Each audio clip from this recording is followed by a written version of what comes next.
In this video, we will look at the 4 reasons why the likelihood of a foreclosure is not happening. I'll also let you know at the end of the video why I feel very bullish about this current real estate market.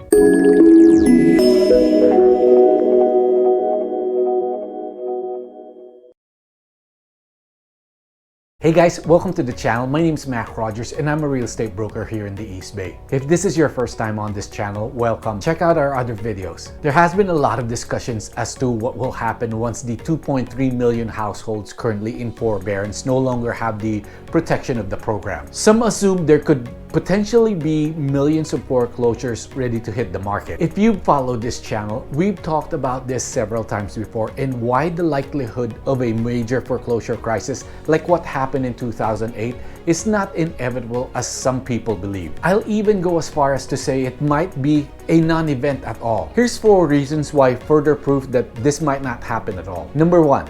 I've talked about this before, and that is almost 50% of people who leave forbearance are already caught up on their payments. I have always believed that there are a lot, if not a majority of homeowners that are in forbearance that actually don't need forbearance. And to me, this is the reason why 50% are caught up as soon as they leave forbearance. According to the Mortgage Bankers Association or MBA data from March 28, it shows that 48.9% of homeowners who have already left the program were current on their mortgage payments when they exited.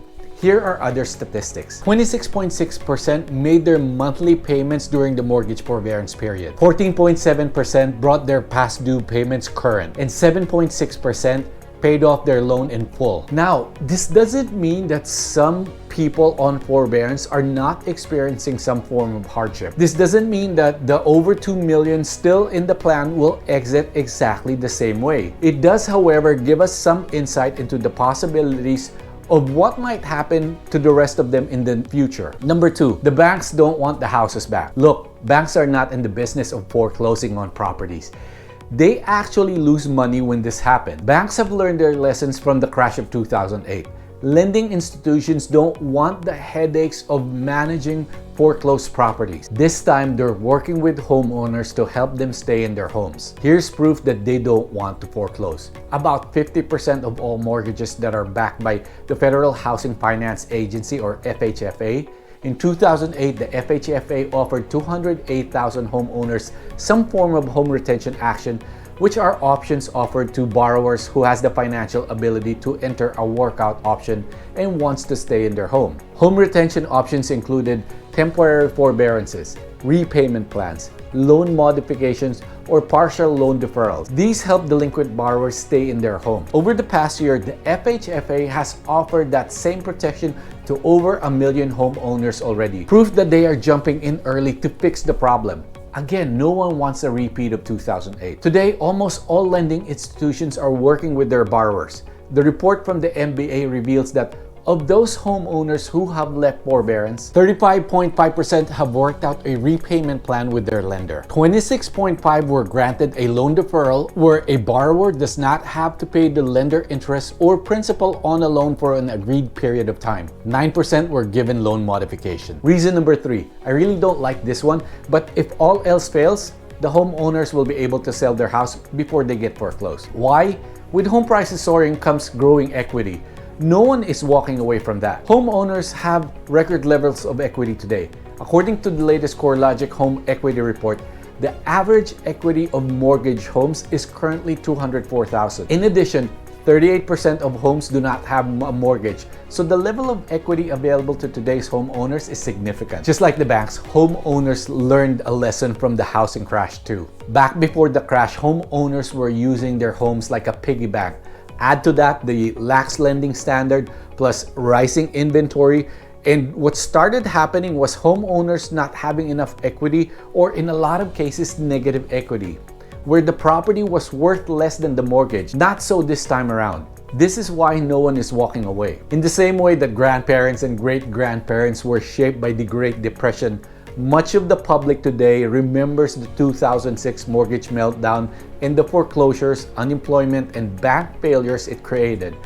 No one with any sense wants a repeat of that experience. And it may explain why so much real estate has so much equity right now. According to Black Knight, just 1 in 10 homeowners in forbearance has less than 10% equity in their home. Typically, the minimum necessary to be able to sell through traditional real estate channels to avoid foreclosure. And finally, number 4, to me, this is the biggest proof that foreclosure won't be an issue. This was inevitable. It doesn't matter whether the president is a Democrat or a Republican. There is no political will to foreclose on these households. The government seems determined not to let individuals or families lose their homes. According to a recent Bloomberg report, mortgage companies could face penalties if they don't take steps to prevent a deluge of foreclosures that threatens to hit the housing market later this year. A U.S. regulator said the Consumer Financial Protection Bureau, or CFPB, warning is tied to forbearance relief that's allowed millions of borrowers to delay their mortgage payments due to the pandemic. Mortgage servicers should start reaching out to affected homeowners now to advise them on ways they can modify their loans. The CFPB is proposing a new set of guidelines to ensure people will be able to retain their homes. Here are the major points in the proposal. The proposed rule would provide a special pre-foreclosure review period that would generally prohibit servicers from starting foreclosure until after December 31st, 2021.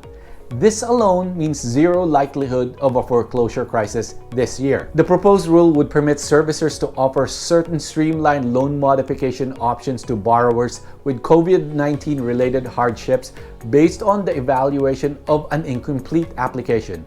This means getting fast-tracked, not a lot of documentation, kind of like the Paycheck Protection Program or the Economic Injury Disaster loans. You know, back in 2008, there was a lot of lip service that was being offered. What I mean by this is that while the Bush administration was saying there's help for American homeowners in trouble, the reality was that banks weren't really required or even given guidelines on how to help struggling homeowners. It was a cumbersome process to say the least. As a result, we had major foreclosures throughout the whole country. The proposal rule wants temporary changes to certain required servicer communications to make sure borrowers receive key information about their options at the appropriate time. A final decision is yet to be made, and some do question whether the CFPB has the power to delay foreclosures. I'll put a link in the description below to the report. Reason number 4 is the reason I reevaluated my thinking, and it made me take a long, hard look at what is going on in real estate and really ask myself,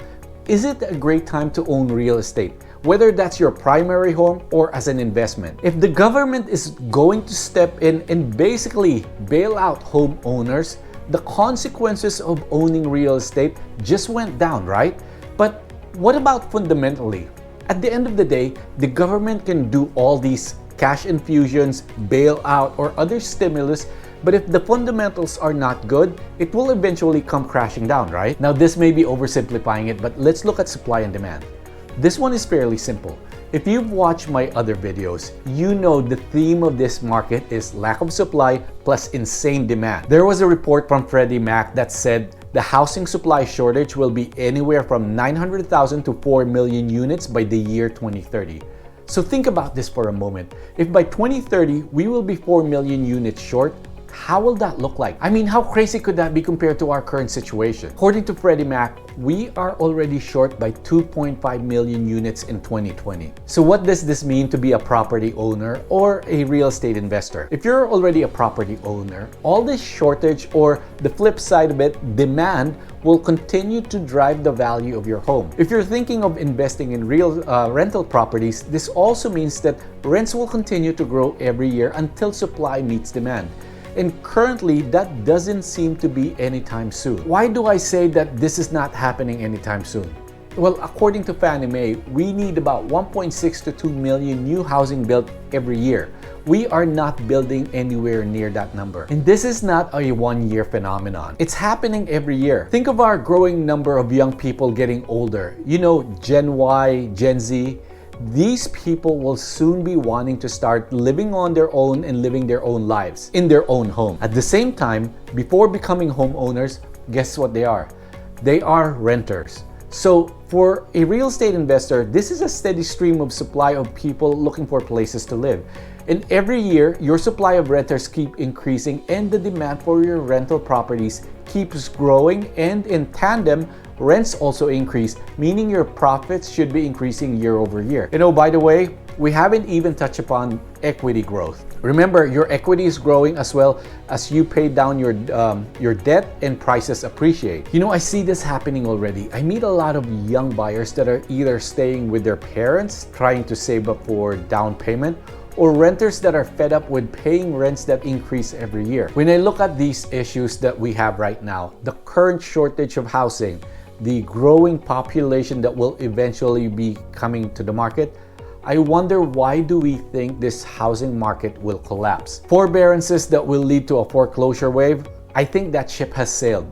You might be waiting forever. Now, of course, there are other economic and political factors that can and will affect our economy, but the supply and demand issue for housing right now and the near future is real and tangible. With the government stepping in and putting in place a more permanent solution to these forbearances, it's safe to say that forbearance will not lead to a foreclosure crisis. I hope you enjoyed this video. If you have any questions, feel free to comment below. I'll see you on the next video.